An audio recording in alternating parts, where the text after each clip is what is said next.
Hey there fellow YouTubers, today I'm going to show you how to do the moon eye effect, which you might have seen on one of my Speedarts. First of all, you just get a picture of an eye. This is a picture I've taken, it's not off the web or anything. And you just crop it down, because it'd be quite difficult to do both, because one's out of focus. Yeah.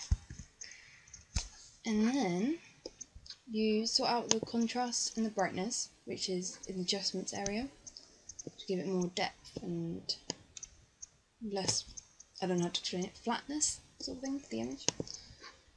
Then you do saturation, bring that down a little bit to give it more of a, I don't know, sort of feel. I don't know. Right, and then photo filter, I would choose a cooling filter because obviously the eye is going to be like a moony, misty colour. Bring that down a bit, you don't want it like bright blue. And you merge it.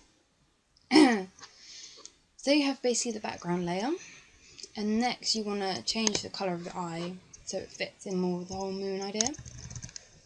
First of all, create a new layer, which is down here, and then you pick a paintbrush, obviously, and then you choose a colour, like light blue is kind of a good colour to choose. Oh dear, my opacity. Put the opacity up to 100, not 44. Okay, I don't. Then just colour in the eye, like so. I hope you like my Minecraft cursor, it's pretty cool. And then change the layer, I don't know what it's called, the layer thing, which is like over here. It usually says normal. I think it's just like the layer type. And then choose soft light, is usually a good one, because it makes it look, soft light is good for like making it look realistic and not too over the top or anything.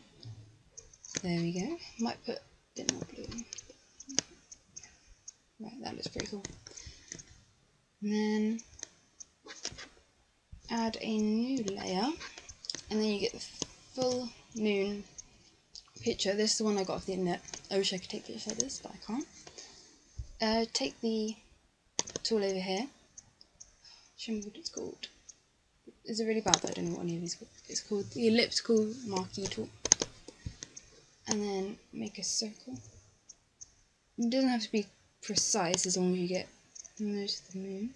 And then move that over to the moon as much best you can fit in. Then click this button up here with the little arrow and the little mover cursor. And then cut it out, and it should cut out automatically, hopefully. And then place it in here. Yep. Right, next, press Ctrl T. Zoom out a bit so you see it. And then hold Shift while you do this, because then it doesn't like mess up the like size and the shape of the image. It kind of keeps it the same, but makes it smaller. Still pressing Shift. Zoom in, and then kind of try and fit it in with the eye. Press if you see the picture kind of snapping into a place you don't want to do. Press Control, and it kind of gives you a bit more freedom of like where you can put it, like that. And then I would suggest back to this layer thing over here, and click Overlay, and that gives it a pretty cool effect.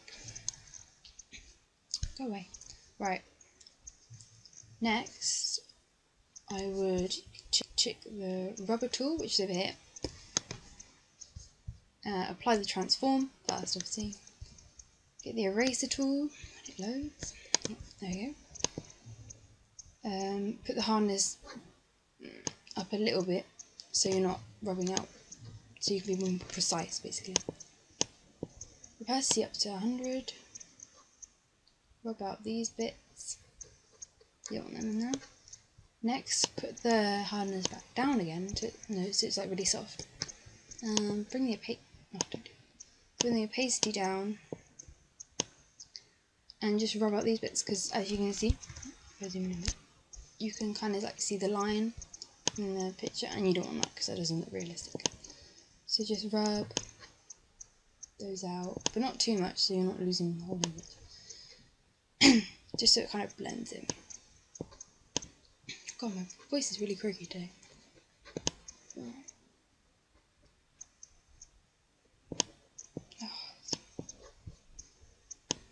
I might cut this bit out, maybe not. Depends how long you take. Right. Okay, that one's still too long. Right, there we go. Okay, that looks pretty cool so far. If you want to bring like more density to the moon effect kind of thing, duplicate the layer, the moon layer. That looks a bit too dense, and then you can like change the opacity of it over here. The layer, so it looks more like dense and bright and stuff, but it's not too overbearing. Then merge that down again, merge down, which is right click and merge down. Yeah. Okay, there we go. Right, next use the rubber tool, just rub out some of it around the pupil, and then next merge down again to the colour and the what the hell was I doing?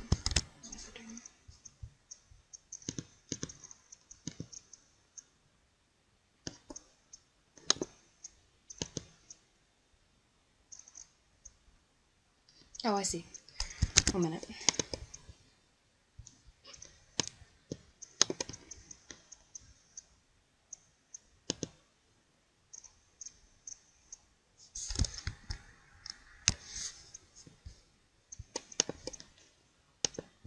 Okay, there we go. Sorted out. Basically, don't merge down, merge visible instead.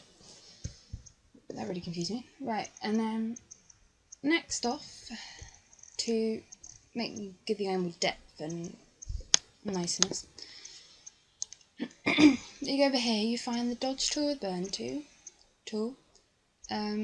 Use the dodge tool, that makes things brighter. If you just put it in like the bright areas and just play around with it. You can also make like little dots of light and stuff, and it just kind of like brings out like all the light bits. Then you use the burn tool, which you can make a little bit bigger, and do the pupils so it's a bit more big and looks more. And next, then do round the eye, the dark bits, just kind of gives more depth and more feel to it, kind of thing. And it looks cool. And then do all the dark bits. Zoom out, and there's your moon eye. It looks pretty cool from a distance. Oh yeah, you can also press sharpen tool and sharpen it up a bit. And there you have it. There's the moon eye. Thank you. Please rate and subscribe. Muchos love. See ya.